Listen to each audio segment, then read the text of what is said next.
काय तुमच्याही शरीरावरती, हातावरती, मानेवरती, आणखीन पायावरती अशा ज्या चरबीच्या गाठी आहेत त्या आलेल्या आहेत आणि त्याच्यापासून बघा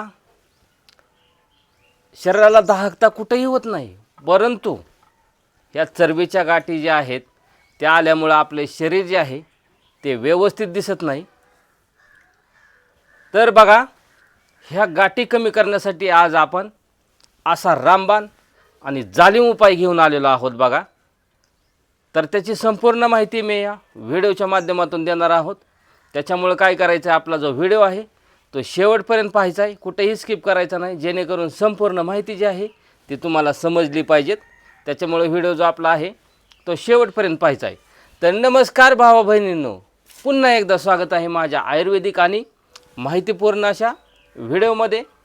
तर तुम्हाला समजलंच असेल की आपल्या ज्या शरीरावरती किंवा हातावरती, पायावरती, मानेवरती बऱ्याच जणांना बघा चरबीच्या गाठी आलेल्या असतात. तर त्या आज आपण कमी करण्यासाठी बघा उपाय घेऊन आलेला आहोत आणि तेही रामबाण उपाय आहे. त्या लावल्याच्या नंतर बघा 100% तुमच्या गाठी कमी होऊन जाणार आहेत. एकदम कमी म्हणजे नाहीशाच होऊन जाणार आहेत. संपूर्ण अशी ती चरबीची गाठ जी आहे ती संपूर्ण वितळून जाणार आहे. त्याच्यामुळे व्हिडिओ आपला हा शेवटपर्यंत पाहायचा आहे.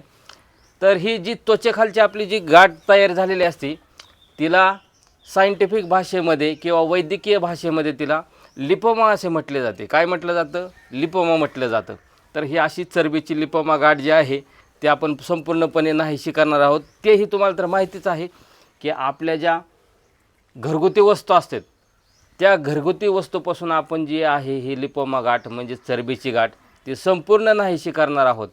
तुम्हाला तर माहिती आहे, आता बाहेर जर गेलं तर ह्याला जी गाठी कमी करण्यासाठी बघा असं लाखोने करोडोने खर्च होत असतो. हो बरोबर आहे, लाखोने करोडोने खर्च करावा लागतो तेव्हा त्या गाठी नाहीशे होत असतात. तर आता आपल्याला अशा पद्धतीने कुठेही जायची गरज नाही. तर त्या गाठी आपण घरच्या घरी कशा वितळवायच्यात, जी लिपोमाची गाठ आहे ती घरच्या घरी कशी कमी करायची, त्याच्यासाठी आता आपण साहित्य काय काय घेतलं आहे आणि त्या साहित्यापासून कसं आपल्याला औषध तयार करायचं आहे तेही घरगुती पद्धतीने आणि घरच्या औषधाने ते आपण संपूर्ण माहिती बघणार आहोत. त्याच्यामुळे व्हिडिओ कुठेही स्किप करायचा नाही, शेवटपर्यंत व्हिडिओ पाहायचा आहे. तर बघा आपण काय करायचं आता करूया आता व्हिडिओला सुरुवात. आणि त्या व्हिडिओला सुरुवात करत असताना तुम्ही लक्ष देऊन बघायचं की औषध आपण कसं तयार करणार आहोत आणि कशा पद्धतीने काय काय त्याच्यामध्ये वस्तू टाकलेल्या आहेत. तर बघा सगळ्यात महत्त्वाचं आपल्याला काय घ्यायचं आहे, तर आपल्याला ह्याच्यामध्ये सगळ्यात महत्त्वाचं एक तेल घ्यायचं आहे. काय घ्यायचं आहे? तेल घ्यायचं आहे. आणि तेल घेतल्याच्या नंतर त्याच्यामध्ये एक अशी सिक्रेट वस्तू आपण टाकणार आहोत. कसली सिक्रेट वस्तू एक टाकणार आहोत.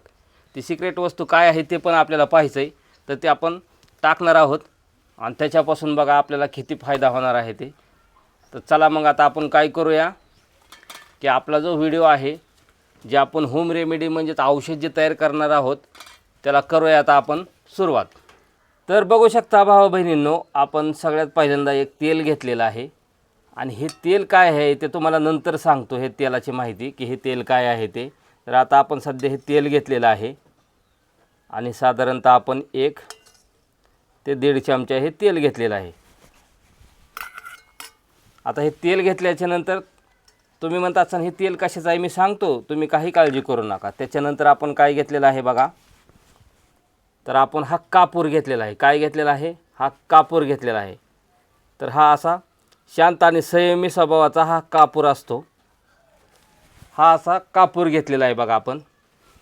त्याच्यानंतर आपल्याला काय घ्यायचं आहे, तर आपल्याला एक हळद घ्यायची आहे. काय घ्यायची आहे? हळद घेतलेली आहे आपण. तर ही हळद कसली आहे आपली, तर ही कालवणात टाकायची नाही किंवा कपाळाला लावायची हळद नाही आहे आपली. तर आपली आयुर्वेदिक अशी ही जी हळद आहे ही आंब्या हळद आहे. काय आहे? आंब्या हळद आहे. तर ही आंब्या हळद आपण घेतलेली आहे साधारणतः 1 चमचाभर. अशा पद्धतीने 1 चमचा हळद घेतलेली आहे. त्याच्यानंतर आपण काय घेतलेलं आहे? मध घेतलेला आहे. काय आहे? हा मध आहे. तोही खायचा मध आहे. आगे मोहळाचा मध घ्यायचा नाही आपल्याला किंवा घरगुती मध घेऊ नका. मेडिकलमध्ये साधा सोपा सरळ आपला व्यवस्थित असा मध भेटला जातो खाण्याचा. त्याच्यामुळं कुणी विकत आणलेला किंवा कुठला झाडाचा काढलेला असा मध घेऊ नका. जेणेकरून तो आगी मावळाचा असेल असा मध घ्यायचा नाही आपल्याला. तर बघा अशा पद्धतीने आपल्याला काय घ्यायचं आहे, तर हा मध घ्यायचा आहे बघा. तर मध हा आपण ह्याच्यामध्ये घेऊया टाकून. तर हे बघू शकता तुम्ही, एवढ्या प्रमाणामध्ये आपल्याला मध हा टाकून घ्यायचा आहे. बस झाला आपल्याला एवढा मध. त्याच्यानंतर बघा आता आपल्याला 2 वस्तू टाकायच्यात, पण त्या वस्तू 2 काय आहेत ते सांगतो तुम्हाला. तर त्या 2 ज्या वस्तू आहेत आपल्या टाकण्यापूर्वी तुम्हाला सांगतो की आपली जी ज्या त्वचेला ज्या गाठी वगैरे झालेल्या असतात त्या कमी करण्यासाठी बघा आपल्याला योग्य तो व्यायाम करणं गरजेचं असतं. आणि त्यासाठी हा व्यायामसुद्धा करणं गरजेचं आहे. तो कुठला आहे, तर कपालभाती आपल्याला व्यायाम करायचा आहे. कोणता? कपालभाती हा आपल्याला व्यायाम करायचा आहे. तसंच आपल्याला आपण जे अन्नपदार्थ खात असतो रोजच्या जीवनामध्ये, त्या आहारावरती सुद्धा आपल्याला कंट्रोल करायचं आहे, नियंत्रण ठेवायचं आहे.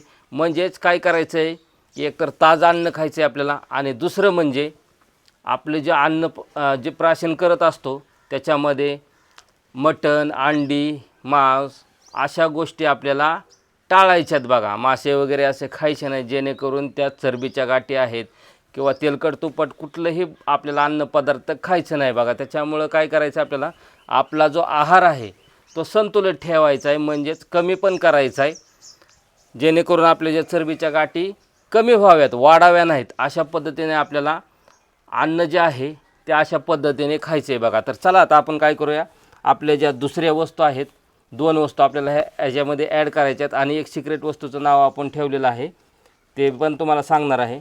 तर बघा आपण ह्याच्यामध्ये काय काय मिक्स केलं होतं, तर एक आपण तेल मिक्स केलं होतं. त्या तेलाचं नाव मी शेवटी सांगणार आहे काय तेल होतं ते. सिक्रेट वस्तू टाकलेली होती आपण ती. त्याच्यानंतर आपण हळद टाकलेली आहे आणि मध टाकलेलं आहे. त्याच्यानंतर आता आपल्याला 2 वस्तू ॲड करायच्यात. तर बघा त्या वस्तू काय आहेत, तर हे बघू शकता तुम्ही. तर हे बघा काय आहे, तर हे मीठ आहे. कसलं मीठ आहे हे, तर हे शेंदव मीठ आहे. हे साधं मीठ नाही आपलं, पांढरं मीठ नाही आपलं, तर हे शेंदव मीठ आहे. तर हे शेंदव मिठाचे भरपूर असे फायदे असते. तर साधारणतः 1 चमचा आपण हे शेंदव मीठ टाकून घ्यायचं आहे. आणि त्याच्यानंतर आपल्याला काय घ्यायचं आहे, तर हे घेतलेलं आहे आपण, काय घेतलेलं आहे, तर व्हिनेगर घेतलेलं आहे. काय आहे, व्हिनेगर घेतलेलं आहे. तर हे व्हिनेगरचा फायदा इतका भरपूर असा असतो आपल्या व्हिनेगरचा, तर भरपूर असे फायदे आहेत व्हिनेगरचे. त्याच्यामुळे आपल्याला हा व्हिनेगर घ्यायचा आहे.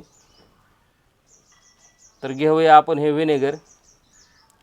तर हे व्हिनेगर कसलं घ्यायचं आहे आपल्याला, जे आपले ॲपल सायडर व्हिनेगर असतं का, कसलं, ॲपल सायडर व्हिनेगर. परत एकदा नाव ऐका, ॲपल सायडर व्हिनेगर. तर हे व्हिनेगर आपण घेतलेलं आहे, ते साधारणतः आपण अर्धा चमचा आहे ॲपल सायडर व्हिनेगर घेतलेलं आहे.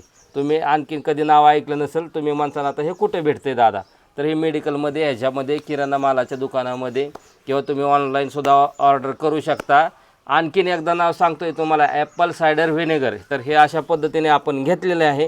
तर आता आपल्या ह्या जे मिश्रण आहे ते पूर्णपणे आता टाकून घेतलं आहे ह्याच्यामध्ये, आणि आता हे मिश्रण आपल्याला तयार करून घ्यायचं आहे बघा. तर चला आपण आता हे मिश्रण जे आहे ते तयार करूया. तर हे अशा पद्धतीने आता आपण काय करत आहोत, हे जे औषध आपण तयार केलेले आहे, जी होम रेमेडी जी आहे ते आपण आता व्यवस्थितपणे तयार करून घेऊया बघा. आणि ह्याला छान पद्धतीने असं मिक्स होऊ द्यायचं आहे आपल्याला. ज्या वस्तू टाकलेल्या होत्या, काय काय टाकलेलं आहे परत एकदा सांगतो तुम्हाला, की आपण एक तेल टाकलेलं होतं, त्याच्यानंतर हळद टाकलेली होती, त्याच्यानंतर मध टाकलेला होता, त्याच्यानंतर कापूर टाकलेला होता, आणि आपण जे एक मीठ घेतलेलं होतं, ते मीठ म्हणजे कोणतं मीठ होतं आपलं, तर हे सेंदव मीठ होतं. तर हे अशा पद्धतीने बघा आता आपण ही जी होम रेमेडी आहे, म्हणजे जे आपले चरबी वितळवणे किंवा चरबीची गाठ कमी करण्याचं जे औषध आहे, तर ते औषध बघा आता हे चांगल्या पद्धतीने आपण मिक्स करून घेतलेलं आहे. ह्याच्या जे आपण कापूर टाकलेला होता तो व्यवस्थितपणे ह्याच्यामध्ये मिक्स झालेला आहे. आणि आता हे आपलं औषध जे आहे ते पूर्णपणे तयार झालेलं आहे बघा. तर आता हे औषध तयार झाल्याच्या नंतर आता तुम्ही म्हणताल की दादा हे वापरायची पद्धत सांगा, हे कशा पद्धतीने वापरायचं आहे.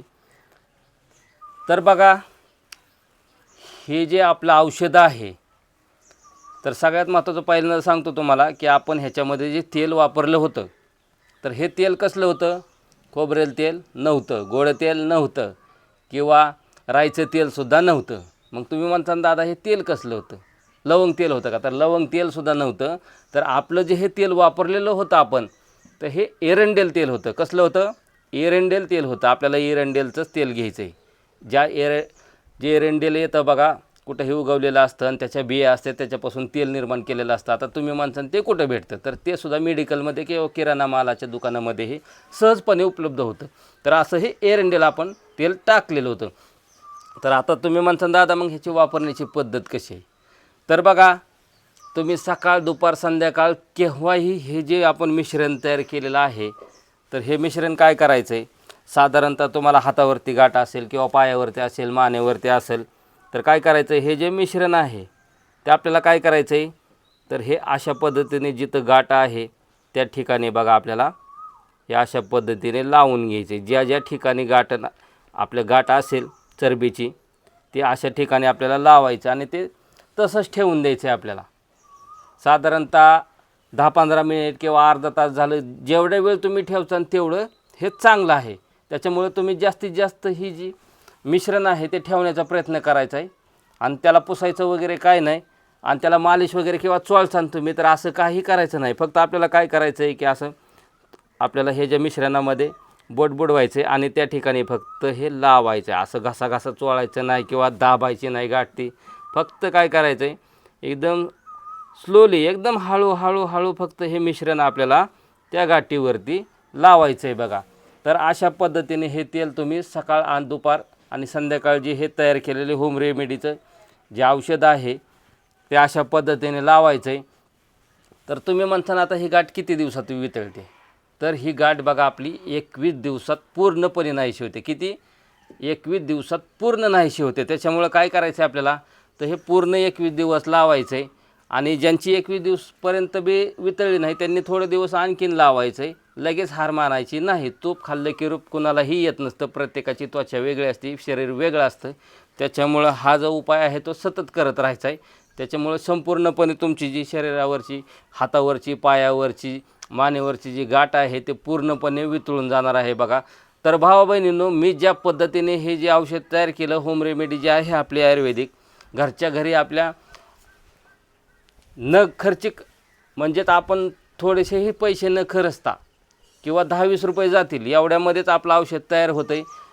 जिथं लाखो रुपये आपल्याला घालवायचे तिथं फक्त 10 रुपयाचं आपल्याला औषध करायचं आहे.